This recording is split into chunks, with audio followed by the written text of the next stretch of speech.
بہت بڑا صوفی ہو جیسے فرید الدین عطار تھے، بہت بڑا تصوف کا امام ہو جیسے امام غزالی تھے، بہت بڑا تفسیر کا استاد ہو جیسے امام رازی ہو، عطار ہو، رومی ہو، رازی ہو، غزالی ہو، پر کچھ ہاتھ نہیں آتا بے آہ سحر گاہی۔ اگر سویرے اٹھ کے روتا نہیں نا اللہ کی بارگاہ میں، اگر تہجد نہیں نہ پڑھتا تو کچھ ہاتھ نہیں آتا بے آہ سحر گاہی، پھر اس کو کوئی چیز نصیب۔ میری بات کی سمجھ آ رہی ہے آپ حضرات؟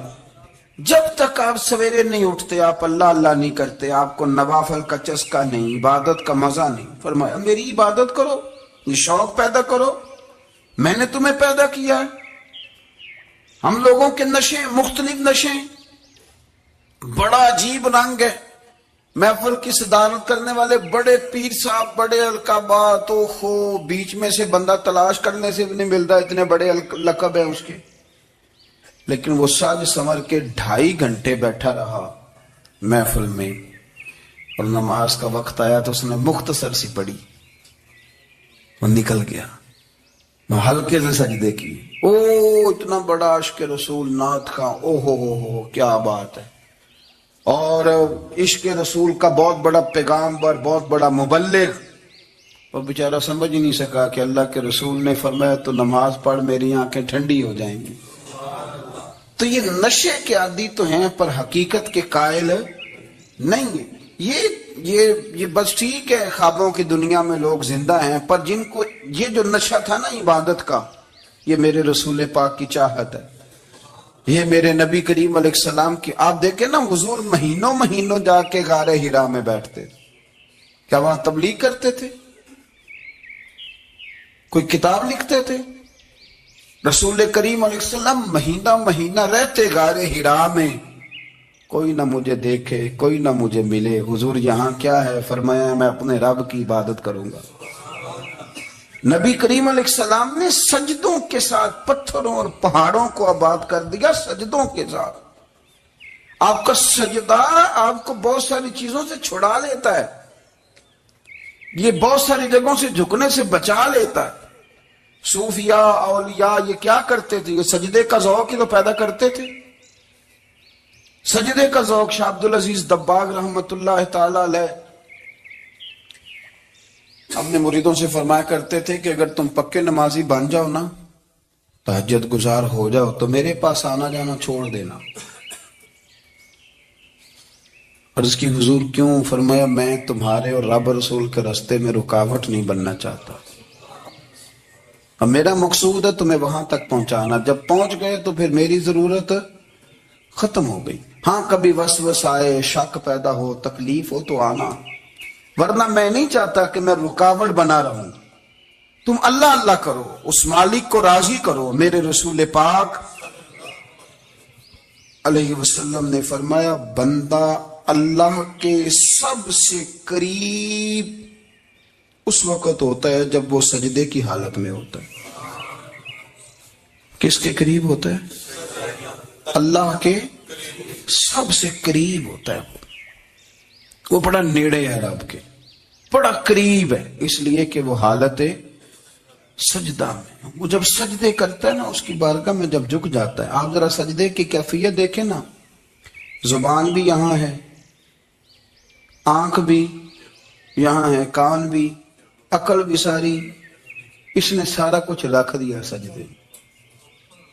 آپ وہ کبھی پیچھے جائیں تو دیہاتوں میں کہا جاتا تھا ناک سے لکیریں نکالو، بہت بڑی سزا ہوتی تھی نا، ناک سے لکیریں نکالو، بڑی سزا ہوتی تھی۔ تو اس نے کہا مالک مجھے کسی نے کہا نہیں، پر دیکھنا میں نے رکھ دی ساری عقل سجدے میں، اور رکھ کے کہا کیا؟ سبحان ربی یا اللہ میں پست ہوں تو اعلیٰ ہے، اللہ تو میرا رب ہے اور تو سب سے اعلیٰ۔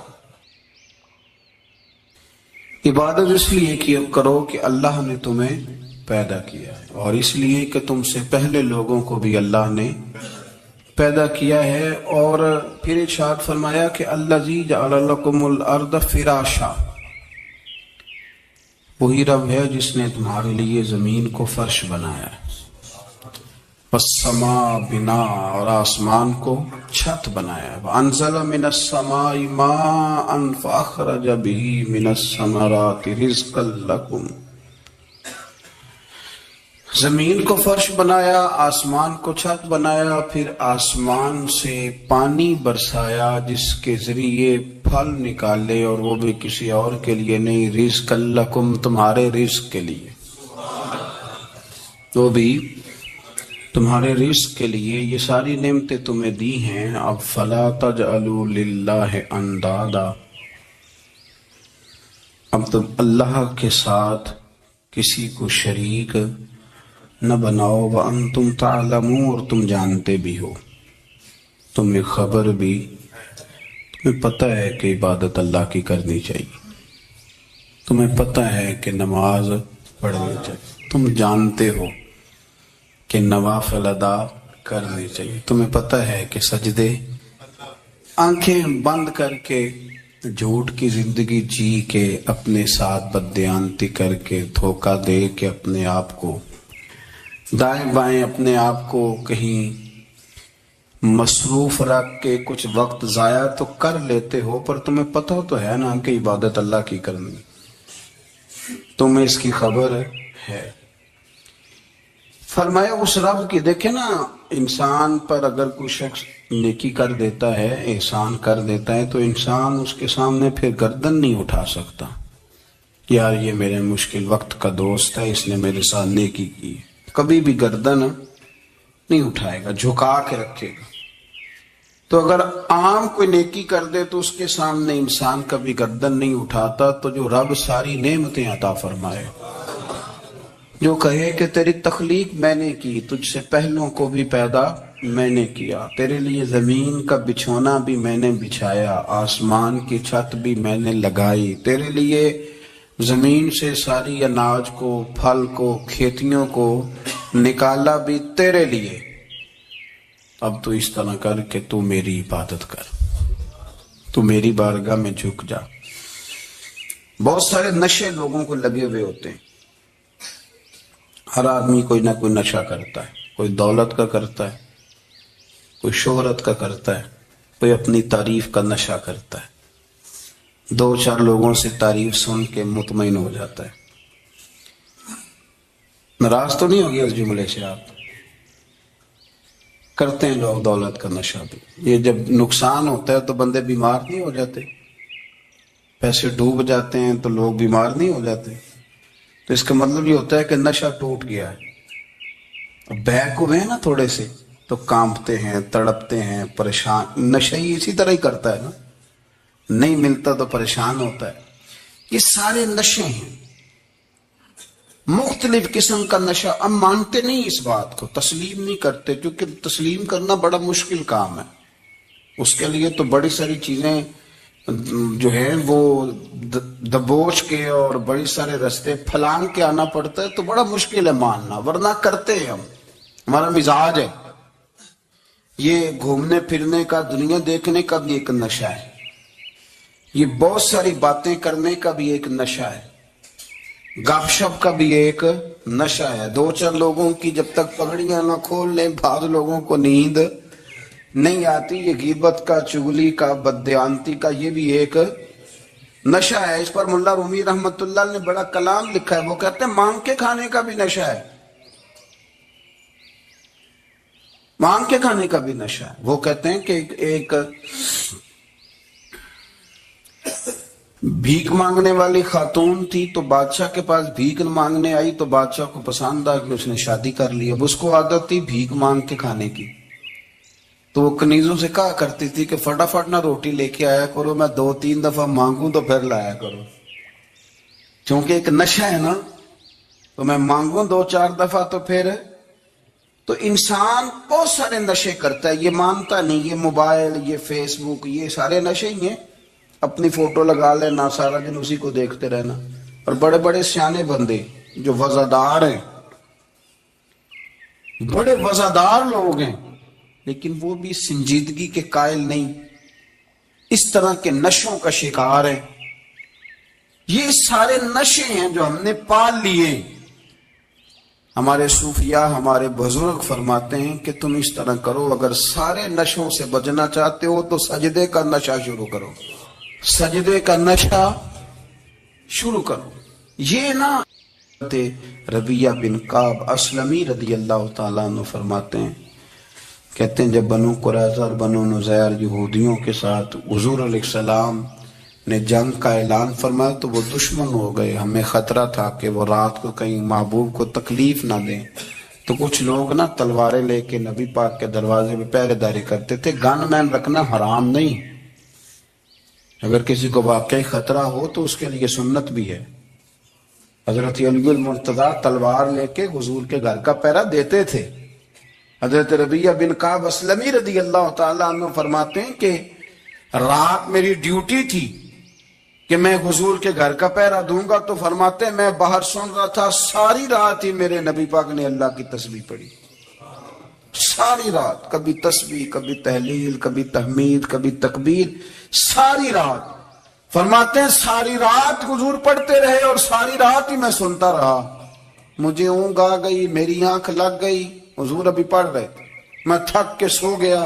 اور فرماتے ہیں جب میری آنکھ دوبارہ سے کھلی تو میرے کانوں میں پھر کوئی چیز گونجی، تو میں نے کان لگایا تو میرے حبیب ابھی بھی اللہ کو یاد کر رہے۔ ساری رات حضور رب کی عبادت کرتے، اسی لیے تو کہا یا ایھا المزمل قم اللیل الا قلیلا، حبیب ساری رات تو نہ جاگا کر، تھوڑا آرام بھی کر لیا کر۔ اتنا، اور فرمایا جب یہ اس کیفیت میں ہوتا ہے تو پھر یہ اپنے رب کے قریب ہوتا ہے۔ کثرت عبادت، نوافل۔ ہمارے ہاں عمرے کی قرآن اندازی محفلوں پہ ہونے لگ گئی ہے، حالانکہ حدیث سے ثابت نہیں۔ میں دوستوں سے کہتا ہوں جائز ہے، کرنی چاہیے، عمرے کی قرآن اندازی جائز ہے، پر کسی حدیث میں نہیں آئی کہ قرآن اندازی کرو عمرہ کرو۔ حدیث میں قرآن اندازی یہ آئی ہے کہ نبی پاک علیہ السلام نے فرمایا تمہیں پتہ چل جائے نا پہلی صف کا ثواب کتنا ہے، تم قرآن اندازی کرو۔ عمرے کی قرآن اندازی کا تو پوسٹر چھپتا ہے، تو یہ والی قرآن اندازی کب ہونی ہے؟ ہونی چاہیے کہ نہیں؟ حضور نے فرمایا تمہیں پتہ چلے کہ اس کا ثواب کتنا تو تم قرآن اندازی کرو، تم قرآن ڈالو۔ جب آپ نماز پڑھ رہے ہوتے ہیں، جب آپ کا مصلی آباد ہوتا ہے، صلاح الدین ایوبی ایک بزرگ سے ملاقات ہو گئی، بیت المقدس پر قبضہ تھا عیسائیوں کا، تو صلاح الدین بڑے پریشان تھے۔ بابا جی کہنے لگے پتر کیا ہوا؟ کہنے لگے حضور پتہ چلا ہے دشمن کے 2 بحری بیڑے اسلحہ لے کے آ رہے ہیں، مسلمان پہلے ہی کمزور ہیں، اور اب اگر 2 بحری بیڑے اور آ گئے تو حضور مسئلہ بن جائے گا۔ تو میں پریشان ہوں کہ کس طرح یہ کم اسلحے والی ہماری فوج ہے کیسے مقابلہ کرے گی۔ تو بابا جی کہنے لگے پتر اس طرح کرنا، آج رات تو بھی دعا کرنا اور میں بھی کروں گا، تو بھی دعا کرنا، آپ ناراض نہ ہونا، ہم تو پیروں والے ہیں، ہم تو پیروں کے نوکر غلام ہیں، ہمارا تو گزارا ہی نہیں، ہمیں تو ملتا ہے سارا کچھ وہاں سے۔ پر میرا سوال یہ ہے کہ تعویذ لینے جاتے ہو نفل کیوں نہیں پڑھتے؟ رات اللہ اللہ کیوں نہیں کرتے؟ یہ بھی تو ہمارے بزرگوں کا ہی طریقہ ہے، انہوں نے تو ہمیں سکھایا ہے۔ صلاح الدین ایوبی سے بزرگوں نے کہا کہ رات آج نا اللہ اللہ کرنا، تو میں تیرے لیے دعا کروں گا، تو بھی دعا کرنا۔ تو بندہ جب دکھی ہوتا ہے تو سجدہ کرتا ہے، تو پھر ہی تو مصلی بھیگ جاتا ہے، پھر ہی تو مزہ آتا ہے۔ سکھی بندہ تو کعبے جا کے نہیں روتا، دکھی تھے، تکلیف تھی، تو سر رکھا سجدے میں تو تڑپ گئے۔ اور وہ بابا جی کہتے ہیں میں مسجد آیا تو صلاح الدین چیخے مار کے رو رہا تھا اور کہہ رہا تھا مالک میں کوئی اپنی شان کے لیے تو نہیں نہ لڑ رہا، اللہ کو میں کوئی قبضوں کے لیے تو نہیں لڑ رہا، مالک تیرے لیے لڑ رہا ہوں، مجھے بے آبرو نہ کرنا، میری مدد فرمانا۔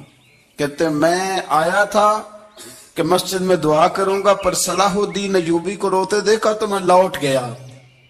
تو سویرے صلاح الدین ملے تو بڑے خوش تھے۔ میں نے کہا پتر کیا ہوا؟ کہنے لگے حضور وہ بحری بیڑے 2 آ رہے تھے نا اسلحہ لے کے، دونوں ڈوب گئے پانی میں ڈوب گئے۔ تو بابا جی کہنے لگے صلاح الدین وہ پانی میں نہیں ڈوبے، وہ تیرے آنسوؤں میں ڈوب گئے۔ وہ غرق ہو گئے، وہ جو تو نے مسلح بات کیا تو وہ تیرے آنسوؤں میں ڈوب گئے، وہ غرق ہو گئے، وہ تباہ، اتنے قیمتی تھے تیرے آنسو کے بہا لے گئے دشمن کے بحری بیڑوں کو۔ میرے بھائی ٹھیک ہو گیا جی، میرے عزیز سمجھ لیں اس بات کو ہمیشہ کے لیے، اور اس پر غور کرنے اچھے طریقے سے کہ میرے رسول کریم سید عالم صلی اللہ علیہ وسلم نے نا ہماری توجہ دلائی، حضور نے ہمیں بتلایا، ہمارا ذوق بڑھایا عبادت کی طرف۔ ایک صحابی تھے حضرت ابو فاطمہ رضی اللہ تعالیٰ عنہ، یہ ترمذی شریف کی حدیث ہے۔ نبی پاک علیہ السلام نے فرمایا ابو فاطمہ قیامت کے دن مجھ سے جلدی ملنا چاہتے ہو کہ دیر کے ساتھ؟ تو کہنے لگے حضور کون ہوگا جو دیر سے ملنا چاہے، ہم نے تو جان دے دی وعدہ دیدار پر۔ اعلیٰ حضرت فرماتے ہیں جان دے دی وعدہ اور نقد اپنا دام ہو ہی جائے گا۔ مجھے لگتا ہے کہ یہ سودا نقد و نقد ہو جانا ہے، چونکہ ہم نے جان دے دی وعدہ دیدار پر۔ آپ نے وعدہ کیا تھا کہ مریں گے تو پھر زیارت ہوگی، تو مر گئے ہم زیارت کی خاطر۔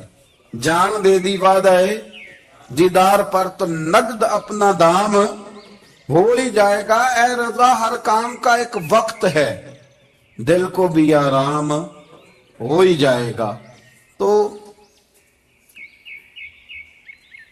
حضرت ابو فاطمہ رضی اللہ تعالیٰ عنہ سے نبی پاک صلی اللہ علیہ وسلم نے فرمایا جلدی ملنا چاہتے ہو کہ دیر سے؟ عرض کی حضور فٹافٹ ملنا ہے، میں نے قیامت کے دن آپ سے جلدی ملنا ہے۔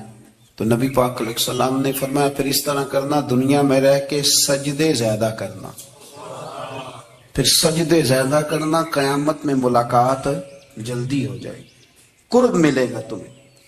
اپنے بچوں کے اندر دیکھیں نا، ہم شوق پیدا کرتے ہیں، ہمیں صحیح لفظ نہیں بولنے آتے پر ہم بچوں میں شوق پیدا کرتے ہیں کہ پتر ڈاکٹر بن جائے گا تو بڑا نفع کرے گا، تو لوگوں کی خدمت کرے گا، ملک و ملت کی خدمت کرے گا، تیرے ابا کا نام روشن ہوگا، تیرے دادا کی تعریفیں ہوں گی۔ ہم یہ ذوق پیدا کرتے ہیں، ہم اپنے نوجوانوں کے اندر یہ فکر پیدا کرتے ہیں، انہیں ہم سمجھاتے ہیں کہ میاں جب تم پڑھو گے، محنت کرو گے تو فلاں آدمی کی طرح تمہارا نام ہوگا۔ یہ جتنا ذوق ہم بچوں کے اندر ان چیزوں کا پیدا کرتے، ہمیں حکم ہے کسی طرح ہم ذوق پیدا کریں کہ پتر نماز پڑھے گا تو اللہ راضی ہو جائے گا، تو سجدہ کرے گا۔ دیکھیں نا میرے رسول کریم علیہ السلام نے فرمایا 7 سال کے بچے کو مسجد لے کے جاؤ، یعنی اسے شوق دلاؤ، اس کے اندر یہ خاصیت پیدا کرو کہ اس کا دل کرے مسجد میں جانے کا، اس کے اندر یہ خصوصیات لاؤ کہ وہ ہمارے ہاں نا ہر چیز کو پرموٹ کیا جا رہا ہے، ہر چیز کو، یعنی سر سنگیت سکھانے کے لیے اکیڈمیاں بن گئی، ہر شے پرموٹ ہو رہی ہے، عبادت کا جذبہ کم ہوتا جا رہا ہے، اللہ کا ذوق ہمارے اندر نہیں رہا۔ اور اتنا مشکل ہم نے اپنے لیے بنا لیا ہے کہ وہ بندہ جو بڑی زبردست مذہبی گفتگو کر رہا تھا اور تگڑی بات کر رہا تھا، کیا بات ہے، لیکن نماز کے بارے میں کمزوری دکھا جاتا ہے، نوافل کے بارے میں وہ چپکے سے نکل جاتا ہے۔ امام احمد بن حنبل رحمۃ اللہ تعالی علیہ، مسند امام احمد بن حنبل 14 جلدوں میں ہے مارکیٹ میں، اور مجھے تو خیر پسند ہی پڑی ہے، میں نے کئی دفعہ پڑھی ہے۔ اور کیا بات ہے امام احمد بن حنبل کی، کیسے تگڑے قسم کے محدث تھے، اور اللہ نے کتنا انہیں اعزاز عطا فرمایا ہوا تھا۔ یہ کوڑے بھی کھاتے تھے دین کی خاطر، سارا کرتا لہو سے بھر بھی جایا کرتا تھا، بڑا اعزاز والا شخص تھے، بڑے اعزاز والے۔ حدیثیں جمع کرنا، حدیثیں لکھنا، حدیث پڑھانا، سارا دن رہتے تھے، کہہ سکتے تھے کہ میں کر تو رہا ہوں کام، اور حدیث بھی موجود ہے کہ عالم عابد سے افضل ہوتا ہے، پر اس کے باوجود امام احمد بن حنبل رحمۃ اللہ علیہ 300 نفل فرض نمازوں کے علاوہ پڑھا کرتے تھے، 300 نوافل روز پڑھا کرتے تھے۔ ان کے بیٹے نے کہا ابا جی مکان خریدنا ہے تو جگہ کہاں کر کے لوں، بہت ساری آبادیاں، تو فرمایا پتر وہاں لینا جہاں مسجد قریب ہو۔ میرے رسول کریم سید عالم صلی اللہ علیہ وسلم اتنا پسند کرتے مسجد کو، اتنا پسند کرتے نماز کو کہ رسول کریم صلی اللہ علیہ وسلم تہجد کی نماز بھی پڑھتے، پھر حضور فجر کی نماز بھی پڑھتے، نبی پاک وتر کو الگ کر کے پڑھتے، عشاء کے ساتھ نہیں پڑھتے. یہ تو ہم اس لیے اجازت دی ہمارے بزرگوں نے کہ بعد میں اٹھے گا کون علیحدہ وتر پڑھنے کے لیے، عشاء کے ساتھ پڑھ لیں.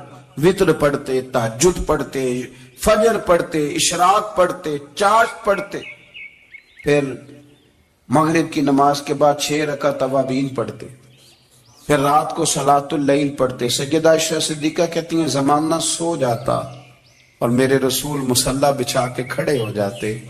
او یار کھیتی باڑی کر کے نہیں، محنت مزدوری کر کے نہیں. جناب عائشہ کہتی ہیں میں یہ بھی دیکھتی کہ حضور ایک آیت شروع کرتے تو ساری رات اسی کو پڑھتے، اور میری نظر جاتی تو قدم مبارک پہ ورم آ جاتا. یار نماز پڑھ پڑھ کے، اتنی مشقت کر کے، اتنی جد و جہد کر کے ورم آ گیا. یا رسول اللہ اتنی محنت کیوں کرتے ہو؟ فرمایا افلا اکون عبدا شکورا، کیا میں اپنے رب کا شکر گزار بندہ نہ بنوں؟ صحابہ کا ذوق عبادتوں کا، ریاضتوں کا، تلاوتوں کا، طبیعت ہے ان کی. وہ ایک دوسرے کو، حضرت مولا علی شیر خدا کرم اللہ تعالی وجہہ الکریم کے زمانے میں روم کے بادشاہ نے کہا یار یہ مسلمانوں کا پتہ تو کرو، یہ آخر کیوں اتنے زیادہ مجاہد ہیں. اس زمانے میں جاسوس بھیجنے کا مزاج تھا، اب تو جاسوس پکڑا جاتا ہے، اب تو جاسوس اور جاسوسی کا شوق ویسے آج بھی ہے. عرض کروں تھوڑی سی بات ہی سنوان جی. پتہ کیا ہمارا مسئلہ ہے؟ ہم جہاں جاتے ہیں نا وہاں تھوڑی خوشبو سونگنے کی کوشش کرتے ہیں. وہ کیا ہے تو یہ کیا ہے تو ادھر کیا ہے تو تھوڑا سا ادھر کیا ہے. میرے رسول پاک پڑھیے درود شریف، سارے پڑھیے ذرا زور سے صلی اللہ تعالی. نبی پاک علیہ السلام نے فرمایا جاسوسی نہ کرنا ورنہ تم بندوں کو خراب کر دو گے. اور فرمایا اس طرح نہ ہو کہ تم کسی کے آپ کھول نہ نکلو تو تمہارے پہلے کھول جائیں. یہ جو ذوق ہے نا یہ ختم کریں، چھوڑیں. مطلب آپ کس چکر میں پڑے ہوئے ہیں؟ اتنی زیادہ توجہ کرنے کی کیا ضرورت ہے؟ نیک کام سے کام رکھیں، اس میں بندہ تھوڑا سا نا آسان رہتا ہے. یہ جو بہت زیادہ ٹٹولنے والے لوگ ہوتے ہیں نا وہ بےچارے پھر عمر ٹٹولتے ہی گزار دیتے ہیں، اس لیے کہ مزاج ہی بہت پکا ہے. بوری کا منہ کھول کے اندر تک ہاتھ ڈالنا تو پھر کئی دفعہ سامنے سے بچھو بھی لڑ جاتا ہے، خرابی ہوتی. تو جاسوسی کی جاتی تھی. اس نے بھی جاسوس بھیجے کیونکہ قبیلوں کے لوگ تھے، کچھ مسلم کچھ کافر، پہچانے نہیں جاتے تھے لوگ. تو کچھ لوگ اس نے بھیجے، انہوں نے آ کے نا تحقیق کی، ریسرچ کری کہ آخر ماجرا کیا ہے. تو واپس جا کر انہوں نے رپورٹ دی نا روم کے بادشاہ کو. اس رپورٹ کا ایک جملہ بڑا شاندار ہے. وہ کہنے لگا بادشاہ ہمیں مسلمانوں کی کوئی سمجھ نہیں آئی، ہمیں کوئی سمجھ نہیں آئی. انہوں نے کہا کیوں نہیں سمجھ آئی؟ کہنے لگے یار عجیب بندے ہیں، جب رات مصلی پہ بیٹھتے ہیں تو یوں لگتا ہے ان کا دنیا سے رشتہ ہی کوئی نہیں، کوئی کسی کو نہیں جانتا. کوئی اپنے دکھ سنا کے رو رہا ہے، کوئی اپنی بات کر کے رو رہا ہے، لگتا ہے کہ ان کا کوئی رشتہ ہے ہی نہیں جب مصلی پہ بیٹھتے ہیں. اور فرمایا جب سویرے یہ جہاد کرنے نکلتے ہیں تو لگتا ہے ان سے زیادہ دلیر ہی کوئی نہیں. حالانکہ جو مسلوں پہ رونے دھونے کے لوگ ہوتے ہیں وہ کئی دفعہ جہاد میں کام نہیں کرتے، لیکن عجیب لوگ ہیں کہ رات کے راہب ہیں، دن کے مجاہد ہیں، کوئی سمجھ نہیں آتی. میرے عزیز ان لوگوں نے مصلی آباد کر کے رکھا، تلاوتیں ان کا ذوق رہی، منظر روز پڑھنا، اسباق پڑھنا، وظائف پڑھنا، یہ ان کا ذوق رہا. اعلیٰ حضرت بریلوی رحمت اللہ نے 1000 کتاب لکھی ہے، لیکن الوظیفۃ الکریمہ کے نام سے جو وہ صبح و شام وظائف پڑھتے تھے وہ الگ انہوں نے ان کو بیان کیا، پابندی کے ساتھ اپنی اللہ اللہ کرتے. شیخ شہاب الدین سہروردی رحمت اللہ علیہ اس پر ایک بندے نے اعتراض کیا. اس نے کہا جی آپ کس قسم کے صوفی ہیں، مرید بیٹھے ہیں اور آپ وہاں نفل پڑھ رہے ہیں؟ یہ بھی بڑا مسئلہ ہوتا ہے نا. جو بندہ ملنے آتا ہے وہ اپنے ٹائم کے حساب سے آتا ہے، اور اس کا یہ بھی خیال ہوتا ہے کہ پیر صاحب جو ہیں وہ چونکہ درویش ہیں تو نہ انہیں روٹی کھانی چاہیے نہ سونا چاہیے، چونکہ وہ درویش ہیں، اور ہم چونکہ درویشوں کے ماننے والے ہیں لہذا ہمارا یہ طریقہ ہونا چاہیے کہ جیسے ہم کہیں درویش ویسے ہی کر جائے. حالانکہ جس کو آپ درویش کہیں گے آپ اس کی مانیں گے، آپ منوائیں گے نہیں، تو ہمارا مزاج ہوتا ہے. شیخ شہاب الدین پر لوگوں نے اعتراض کی، حضور لوگ ملنے آئے ہیں، زیارت کرنے آئے ہیں، یہ بندے دعا کرانے آئے ہیں، اللہ اللہ کرانے آئے، اور آپ نفل پڑھ رہے ہیں. کیا جملہ ہے، کیا حسن ہے، کیا خوبصورتی ہے. فرمانے لگے رب رسول سے مانگنے کے لیے مصلی بچھایا ہے، اگر وہاں سے مانگوں گا نہیں تو تمہیں دوں گا کیا؟ پہلے مجھے کچھ لے تو لینے دو، اگر میرے پلے کچھ ہے ہوگی تو آگے دوں گا نا. تو میں مانگنے گیا تھا کہ یا اللہ دے، تیرے بندے لینے آئے دے، تو میں کچھ لوں گا تو آگے دوں گا نا. لیکن ہمارا یہ سٹیٹس، یہ مزاج، یہ شعور نہیں ہے. گپیں، کہانیاں، داستانیں، گفتگو، خطابت، واز، کیا بات. لیکن اگر کچھ کرنے کا کام ہو تو وہ نہیں ہم سے ہوتا. میرے نبی کریم علیہ السلام نے مصلی سے دل لگانے کا درس دیا. حضور نے توجہ دلائی. صحابہ اس ذوق کے حامل لوگ تھے، وہ کوشش کرتے تھے. جناب صدیق اکبر رضی اللہ تعالیٰ عنہ کا عبادت کا مزاج ہمیشہ قائم رہا. حضرت عمر فاروق ساری رات اللہ کے حضور کھڑے رہے. حضرت عثمان غنی رضی اللہ تعالیٰ عنہ عشاء کی نماز پڑھ کے 2 رکعتوں کی نیت باندھتے تھے. 15 سپارے پہلی رکعت میں پڑھ دیتے اور 15 سپارے قرآن مجید کے دوسری رکعت میں پڑھ دیتے. آپ نے نا حضرت عمر فاروق کے وصال کے بعد ان کی ایک بیوہ سے نکاح کیا. حضرت عثمان غنی نے نکاح کیا. وہ خاتون آپ کے نکاح میں آئیں تو عرض کرنے لگی، امیر المومنین میرے لیے اعزاز تو بہت ہے کہ میں امیر المومنین کی بیوہ تھی تو امیر المومنین کی منکوحہ ہو گئی ہوں، لیکن حضور نہ تو میں جوان ہوں کہ میرے اندر رغبت ہوتی اور نہ میں اب اس قابل ہوں کہ کوئی خدمت کر سکوں. میرے ساتھ نکاح کی وجہ کیا بنی؟ تو عثمان غنی رو پڑے. فرمانے لگے میں نے عمر فاروق کو مسجد میں اپنے رب سے ڈرتے ہوئے دیکھا، میں نے اسے روتے ہوئے دیکھا ہے، عدل کرتے دیکھا ہے، انصاف کرتے دیکھا ہے، امت کی خیر خواہی کرتے دیکھا. تمہارے ساتھ نکاح اس لیے کیا ہے کہ تم مجھے یہ بتاؤ کہ عمر فاروق گھر کے اندر اپنے رب کو کیسے راضی کرتے تھے، گھر کے اندر کیسے راضی کرتے تھے. وہ طریقے بتلاؤ، تم بتاتی جانا اور میں بھی اسی طرح گھر میں عبادت کروں. میرے رسول کریم علیہ السلام نے ارشاد فرمایا، حضور فرمانے لگے جس گھر میں اللہ کا ذکر ہوتا ہے وہ گھر زندوں کا ہے، اور جس گھر میں رب کریم کا ذکر نہیں ہوتا وہ گھر زندوں کا نہیں ہے.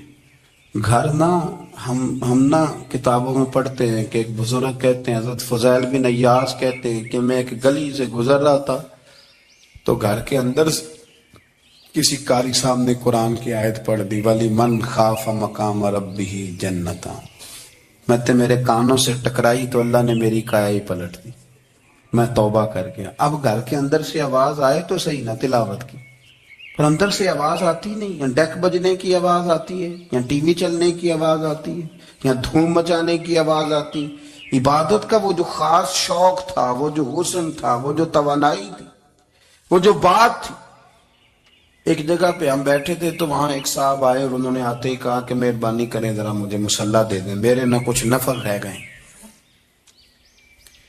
تو میں نے وضو کر لیا تو کوئی مصلی مل جائے. مصلی انہیں دے دیا گیا، وہ مصلی لے کے چلے گئے. تو پیچھے ایک صاحب نے تبصرہ کیا، کہنے نے کتنا ریاکار بندہ ہے، لوگوں کو دکھا رہا ہے کہ میں نفل پڑھتا ہوں، ہے کو بات کرنے والی. میں نے اسے کہا، میں نے کہا تو مہربانی کرنا اس طرح کی ریاکاری تو بھی کر، پکڑ مصلی اور جا تو بھی تھوڑی ریاکاری کر کے آ، اٹھ ذرا شکر کر. کوئی یہ ریاکار بھی ملا ہے، کوئی نفل پڑھ کے ریاکاری کر رہا ہے. اللہ کا میں کہتا ہوں کو پڑھے تو صحیح نہیں. یہ کوئی دور ہے نفل پڑھنے کا؟ اس میں تو لوگوں کا مزاج ہی نہیں، طبیعت ہی نہیں. میں نے کہا چل مہربانی کر، یہ لے مصلی اور تو بھی جا تھوڑی سی یا کر یا ریاکاری کرو تو صحیح نا. مزاج ہی نہیں، ذوق. جمعے کی نماز پڑھ کے یوں دنیا بھاگتی ہے، او ہو پتہ نہیں کون سی پیچھے آگ تھی جو بجھائی جائے گی. اور آج تک لوگ مسئلہ پوچھ رہے ہیں کہ جمعے کی بعد والی سنتیں کتنی ہوتی ہیں. میں نے کہا کتنے سال ہو گئے جمعہ پڑھتے، کتنے سال ہو گئے، ابھی تک سنتوں کا نہیں پتا. ابھی تک نہیں علم کے پہلے کتنی رکھتے ہیں اور بعد میں کتنی رکھتے ہیں. فجر کی سنتیں کب پڑھنی چاہیے، سنو فجر کی سنتوں کے بارے میں. میرے رسول کریم سید عالم صلی اللہ تعالی علیہ وسلم سے ایک صحابی نے پوچھا تھا، حضور میری فجر کی سنتیں رہ گئیں یا رہ جاتی ہیں تو حکم کیا ہے؟ کیا انداز ہے حضور کا۔ بخاری مسلم کے لفظ سنو، حضور سید عالم صلی اللہ علیہ وسلم فرمانے لگے، اس نے کیا پوچھا تھا، حضور جواب کیا دیتے؟ فرمایا فجر کی سنتیں کبھی نہ چھوڑنا، فجر کی پہلی 2 سنتیں کبھی نہ چھوڑنا۔ یا رسول اللہ صلی اللہ تعالی علیہ وسلم میری رہ گئی یا رہ جاتی ہیں، فرمایا فجر کی 2 سنتیں نہ چھوڑنا، فرمایا فجر کی پہلی 2 سنتیں مجھے دنیا اور دنیا کے اندر جو کچھ ہے وہ سب سے زیادہ پیاری ہے۔ فجر کی 2 سنتیں دنیا اور دنیا میں جو کچھ ہے مجھے وہ سب سے زیادہ پیاری ہیں، اس لیے فجر کی سنتیں نہ چھوڑنا۔ اپنا ذوق، اپنی طبیعت، ہم نے نا ذوق غلط بنا لیا۔ اگر 20 بندے کہہ بھی دیں گے تو نے بڑی شاندار تلاوت کیا تو کیا اس سے بنے گا؟ 100 بندہ کہہ بھی دے تیری کیا بات ہے، کیا بات ہے نعت خاں کی، کیا بات ہے علامہ صاحب کی، پیر صاحب کی، پیر مہر علی شاہ صاحب رحمت اللہ علیہ۔ آپ تشریف فرماتے تو آپ کے ایک ہی بیٹے بابو جی جن کو کہا جاتا ہے، جس دن صاحبزادے پیدا ہوئے تو خادم نہ وہاں سے نکلا۔ ان لوگوں کے شوق اور طرح کے تھے نا، تو ان کی توجہ بھی اپنے شوق کی طرف رہتی، تو خادم نکلا اندر سے، پیر صاحب مبارک ہو، پیر صاحب مبارک ہو، پیر صاحب مبارک ہو، پیر صاحب مبارک ہو، شور کر رہا ہے۔ تو پیر صاحب کو وجد ہو گیا، اللہ اکبر اللہ اکبر اللہ، وہ کیا ہوا، کس بات کی مبارک دے رہے ہو؟ عرض کی حضور اللہ نے بیٹا دیا۔ تو آپ فرمانے لگے اچھا حضور آپ کیا ہوا، آپ تو پریشان ہو گئے۔ فرمانے لگے جب تو نے 3 دفعہ کہا نا مہر علی کو مبارک ہو، تو میں سمجھا تھا شاید تجھے کسی نے بتا دیا ہے کہ مہر علی سے اللہ راضی ہو گیا۔ میں سمجھا تھا کہ شاید تو یہ خبر لے کے آیا ہے کہ کسی نے بتایا ہے کہ مجھے آج خبر ملی ہے کہ مہر علی سے رب اچھا پتر ہوا ہے، الحمدللہ اللہ کا شکر ہے، پر میرے لیے مبارک کا دن وہ ہوگا جب میرا رب کہے گا کہ میں مہر علی سے راضی ہوں، میرے محبوب کہیں گے کہ میں مہر علی سے، آپ بات کو سمجھیں۔ شوق ہی کسی اور طرف تھا، دل ہی کہیں اور لگا ہوا تھا، طبیعت ہی کہیں اور مائل تھی۔ کوئی وظیفہ پوچھتے تھے تو پڑھتے تھے وہ لوگ، کچھ اللہ اللہ انہیں بتائی جاتی تھی تو کرنے کا ذوق رکھتے تھے، طبیعت تھی، قائل تھے۔ حضرت ربیع کہتے ہیں میں بڑی دور سے سفر کر کے گیا حضرت اویس کرنی سے ملنے، بڑی دور سے، اور جب میں پہنچا تو فجر کا وقت تھا، تو حضرت اویس کرنی کو میں نے پا لیا، تو وہ نماز پڑھ کے نا قرآن شریف لے کے بیٹھ گئے۔ فرماتے ہیں اشراق چاشت کا وقت ہوا تو نفلوں کی نیت باندھ لی۔ محدث ابن الجوزی نے لکھا ہے، فرماتے ہیں پھر جب زوال کا وقت ہوا تو مسجد میں جھاڑو دینے لگ گئے، ظہر کی نماز پڑھ کے تو عصر کی تیاری تک وہ مسجد میں بیٹھے رہے۔ اور میرے نبی پاک علیہ السلام نے فرمایا جو نماز کے انتظار میں بیٹھا ہو وہ نماز ہی میں ہے، وہ نماز ہی میں ہے۔ فرمایا میری دنیا، میری امت کی جو رہبانیت ہے نا وہ اتنی ہے کہ نماز کا انتظار کرے، اذان کے بعد نماز کا یہ راہب ہے، یہ اس وقت چھوڑ کے بیٹھے ہیں سارا کچھ۔ فرماتے ہیں عصر تک انہوں نے اللہ اللہ کی، پھر مغرب تک کی، عشاء کی نماز ہوئی تو نماز پڑھی تو وہ تھک گئے، اب مجھے وہ فارغ ہوں مصلی چھوڑے تو میں ملاقات کروں نا۔ یہ آپ حیران نہ ہو کہ اتنی دیر بندہ کیسے اللہ اللہ کر، ہم نے کی نہیں نا اس لیے ہم پریشان ہیں، جو عادی ہوتے ہیں وہ کر بھی لیتے ہیں، وہ یہ کام، میری بات کی سمجھ آ رہی ہے؟ جب جاتے ہو کسی دفتر میں تو 8 گھنٹے کھڑے رہ لیتے ہو نا، مجبوری ہوتی ہے تو کھڑے رہا جا سکتا ہے۔ پاسپورٹ کے دفتر بولیے، امیگریشن کی لائنوں میں، اور میں نے تو امبیسیوں میں بندے 12 گھنٹے پہلے جا کے کھڑے دیکھے، رہ لیتے ہیں کھڑے۔ تو اگر ان کاموں کے لیے رہا جاتا ہے تو اللہ رسول کے لیے بھی کھڑے رہا جا سکتا ہے۔ تو فرمانے لگے کہ جب عشاء کی نماز کے بعد آخر انسان تھے، تھک گئے، نیند کا غلبہ ہوا تو تھوڑی ایسے آنکھ بند ہوئی تو کھلی تو رونے لگے۔ حضرت اب ایسے کر دی، رو کے کہنے لگے مالک مجھے غافل تو نہ کر، ابھی میں نے کیا بھی کچھ نہیں، دن ختم ہو گیا، کوئی نفل نہیں، کوئی اللہ اللہ نہیں، اللہ مجھے غافل نہ کر، میری مدد فرما۔